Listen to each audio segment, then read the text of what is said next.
What up, YouTube? On our way to Tahoe for New Year's Eve. Gonna spend the next few days there. Just stopping right here for some quick bite at the Waffle Experience. Food looks bomb. Very excited to try some. And yeah, so gonna be there for a few days. Probably the first day gonna do some snowboarding, then maybe a little gambling. Check out the poker room and Harvey's. Not sure if there's anywhere else to play really, so we'll try that out. See whatever the biggest game is. Probably gonna be No Limit instead of PLO, I assume. And then just quality time with the family, and then we head back to San Francisco. That's about it. So yeah, thanks again, and we'll catch you later. Peace.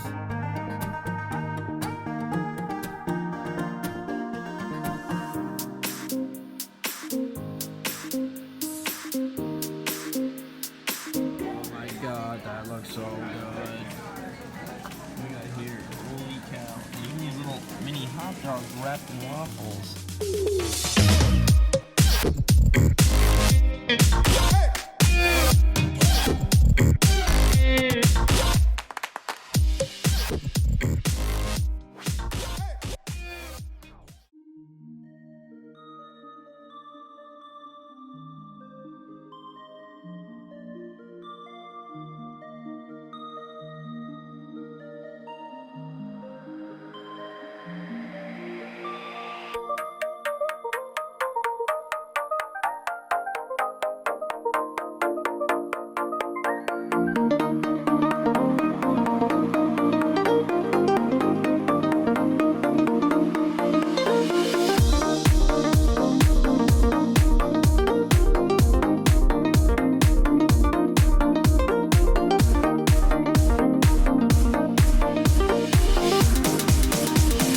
Come along with me.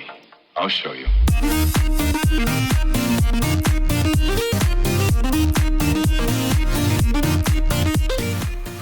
First day in Tahoe. Little Charlie being driven around on his sleigh.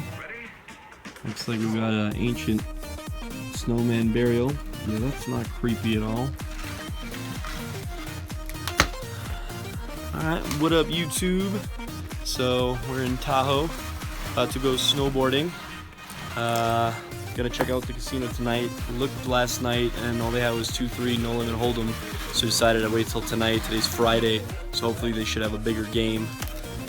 You see Charlie moving around over there. Look at the little man. So we'll check out the casino tonight. Try to get some whole cam footage since I probably won't be back here. I think it should be cool. Shouldn't be an issue.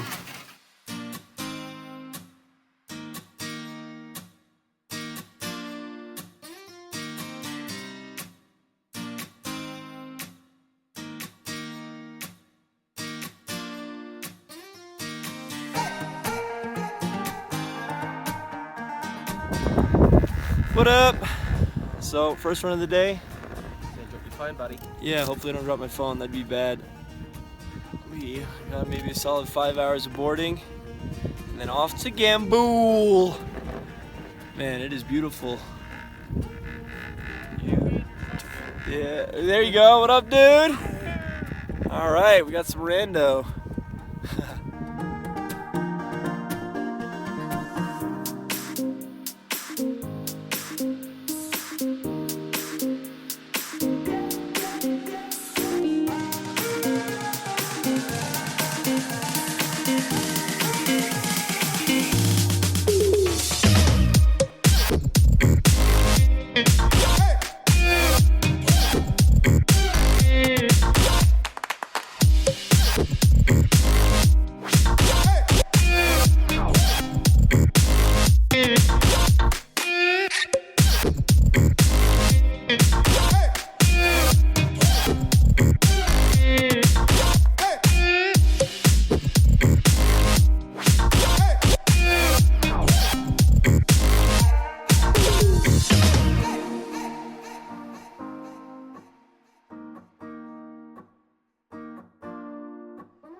Check this out. Life's like a bird, like a bird.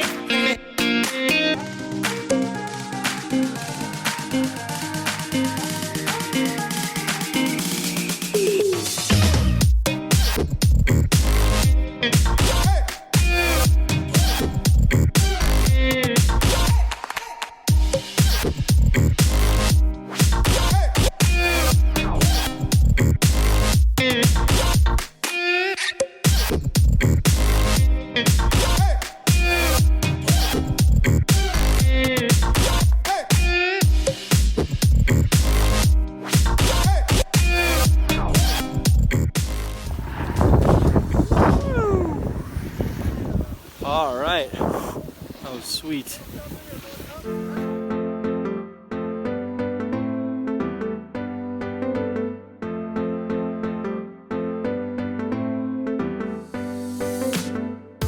What up?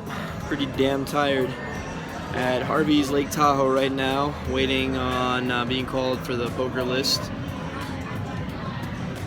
Can barely keep my eyes awake after a full day of snowboarding, so I don't know how long I'll be able to last, but I'd like to be able to get some hands in. Hopefully I can take some footage. I think it's a 3-5 game. The list is pretty long, so maybe they'll start a second game. So we'll see what's up. And yeah, that's about it. All right, let's get into the action. So they finally start a shorthanded must-move 3-5 game. At this point, we're 5-handed, and I get dealt the 9-7 of hearts under the gun and open to 15. This is a bit loose, but given that we're shorthanded, I'm going to open up my pre-flop opening range and look to be pretty heavily involved until one of my opponents begins to fight back. The player to my immediate left calls, and so does the fish in the small blind. I'll call him a fish because his stacks are 10 chips high, he's well dressed and an older gentleman. Until he gives me another reason to call him a good player, I'm going to consider him a fish. The flop is King Queen 6 with the 6 of hearts. Given that I flopped 3 to a straight flush draw, there's no way I'm giving up just yet. The small blind checks and I bet 25 into the $45 pot. The guy to my left calls and the small blind folds. Since he flat called preflop, I don't believe he can be particularly strong here. It's unlikely that he has a hand as strong as Ace King, Ace Queen, a set of kings or queens, because all of those hands I'd figured that he would 3-bet preflop. The only real hands I'm worried about being able to call down 3 barrels are King Queen and a set of 6s. I guess that if he has either of these hands, I'll hear from him at some point in the hand. I feel the strongest hand he can potentially have here is King Jack or King 10, which obviously doesn't necessarily mean he will fold. The turn is a 5 and I pick up equity with a gut shot straight draw. I double barrel with a bet of 65 and he folds. See how easy it is? Just bet, bet, bet, until they raise, that is. Then it's sad beans and it's time to fold. So to start the next hand, we are now 6-handed and I open Ace Queen to 20. We go 5-way to the flop, which comes 7-4-4 rainbow. There's 2 checks before me and I bet 30 into 100. This is a spot multi-way where it's fine to check give up, as it will often be hard to run it through 4 opponents. I, however, don't mind betting small, since often people will just fold if they don't connect. I'll be able to play turns as the aggressor if we find ourselves with only 1 or maybe 2 callers, and we can continue unfavorable runouts. Now the first guy calls, as does one of the blinds. The turn is a king. The first guy checks, and I think about leading the turn to represent the king, but decide instead to check to possibly set up a check raise. This way I'm not leading blind into 2 opponents with no information. I'll get to see the last player's action. Assuming he bets, his sizing and mannerisms, as well as the player and the small blind's response to this, will give me all the information I need on how to proceed. If he checks, I can now bomb the river to steal if it's a safe river that doesn't complete the straight draw. He bets 80 with 170 behind. My immediate thought is that he's weak and I intend on check raising him all in. Now the small blind tanks forever and it's apparent he wants to raise. He ends up making it 230 and the jig is up, so I fold. I have to say the small blind's raise was very suspicious and didn't seem very credible, but there's not much I can do with ace high and a player yet to act. The guy who bets 80 calls 150 more, leaving himself with about 15 bucks. The river is a 4 and it goes check check. The small blind motions as if to say he doesn't have much. The other guy shows 8-7 for a flop pair of 7s and rivering 4s full of 7s. This hand is a prime example of just how much people hate folding and how important it is to play tight and just value bet your made hands. My plan of action for this hand definitely suffers from fancy place syndrome. I could have easily checked the flop and just given up. Instead, I led the flop into 4 opponents with ace high and devise the plan to check raise the turn. Clearly, this is a recipe for high variance poker. What are those?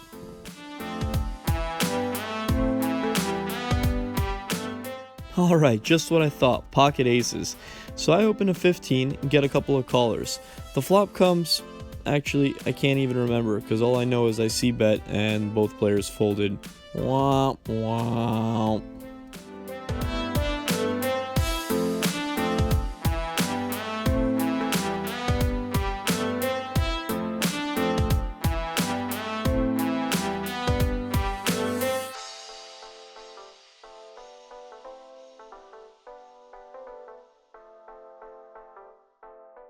This isn't blackjack, is it?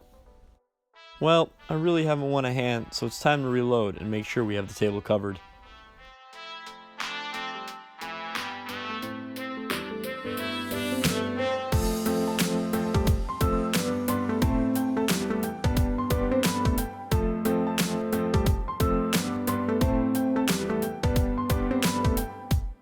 Alright, it's time for a commercial break. This episode is brought to you by Red Sleighs, bringing joy to children everywhere.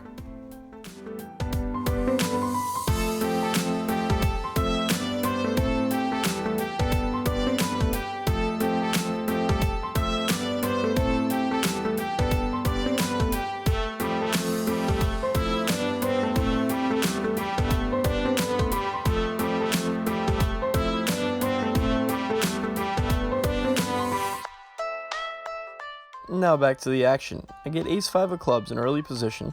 At this point, we're four-handed after a couple of players are moved into the main game. I open under the gun and get two callers. The flop comes ace, jack, 6, rainbow.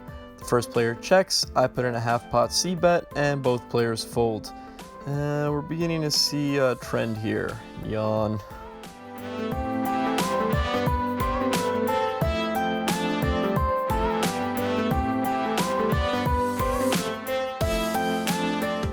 Okay, maybe now's our chance of winning a big pot. So I get dealt ace-king and open once again. I get one caller and we go heads up to a flop, which comes king, 10, deuce. He checks, I bet half pot again, and another fold. Given how tired I am and how little action there is in the game, I'm thinking perhaps they'll call it a night soon.